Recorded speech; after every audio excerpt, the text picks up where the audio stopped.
Hello, hello! Good morning! Ito nga pala yung daily routine namin ni Briella kada gising namin.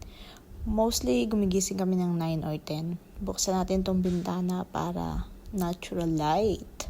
Tapos ngayon, ito, hinugasan ko na yung kagabi. Nililigpit ko na lang. Yan, tapos papanoorin ko na si Briella para makapagluto ako ng aming tanghalian. Magluluto lang ako ng gulay saka ng longganisa. Nabili ko lang siya sa Asian market. Ayan, napakakalat. So, kain na nga kami. Mahilig talaga si Briella sa broccoli. Nakailang broccoli yan. Tapos sinusubuan ko pa. Ito, masarap din to. Try nyo. Nabili ko sa Costco. Yan, pinaliguan ko na nga siya dahil inaantok na yan. Yan na nga, naka-out na siya. Yun lang, bye!